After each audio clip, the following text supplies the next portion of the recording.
Hello everyone, welcome back to my channel. কেমন আছো সবাই? আশা করি সবাই খুব ভালো আছো।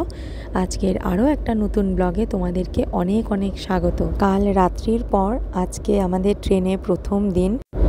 আর সকালে ঘুম থেকে ওঠার পর থেকে তো আর কোনো কাজ নেই। ঘুম থেকে উঠেই ব্রেকফাস্ট করে তারপর এটা ওটা খাওয়া দাওয়া শুরু। আর শুধু শুয়ে থাকা, বসে থাকা, গল্প আর মোবাইল দেখা।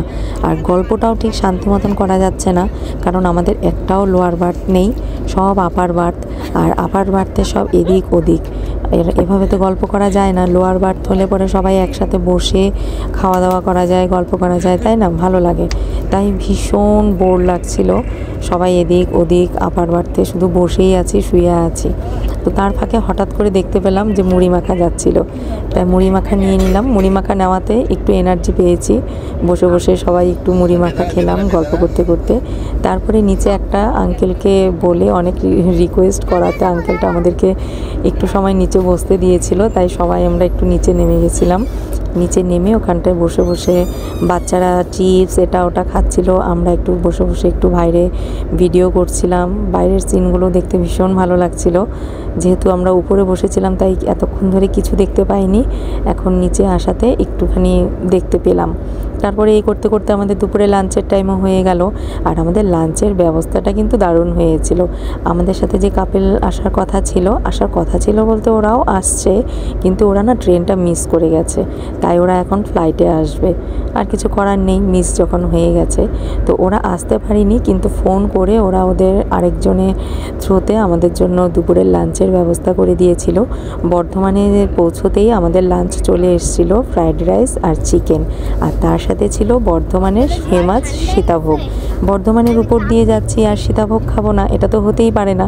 কিন্তু তারপরেও বর্ধমানের মিহিদানাটা কিন্তু মিস হয়ে গেছে, মিহিদানাটা আমরা পাইনি। যাই হোক, সীতাভোগ পেয়েছি, ওটা দিয়েই আমরা কাজ চালিয়ে দেব। না, এটা সীতাভোগ। এই দেখো বর্ধমানের সীতাভোগ।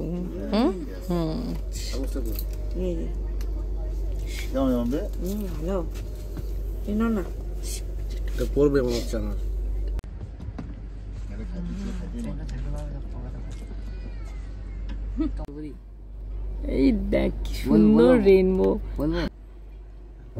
দেখো, খাওয়া দাওয়ার পর জানলার ধারে বসেছিলাম, হঠাৎ করে দেখি বৃষ্টি শুরু হয়ে গেছে। কিন্তু বাইরে কিন্তু পুরো রোদ ছিল, কিন্তু রোদের মধ্যেও বৃষ্টি। আর তার জন্য এত সুন্দর রেইনবো দেখা যাচ্ছিল, কিন্তু না, কাঁচটা ঘোলা ঘোলা ছিল বলে তোমাদেরকে ভিডিওটাতে দেখাতে পারলাম না। সারাদিন শুয়ে বসে কাটানোর পর শেষে সন্ধ্যা নেমে এলো। চারিদিকে কি সুন্দর লাইটিংস, পূজা প্যান্ডেলের, কি দারুণ লাগছে তাই না দেখতে। আমার মনে হয় যে পূজার ডেকোরেশন ছিল, বুঝছো?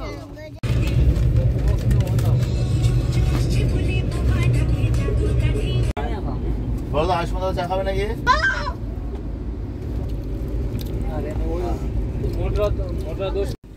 চলো, এবার আমাদের ডিনারও চলে এসছে।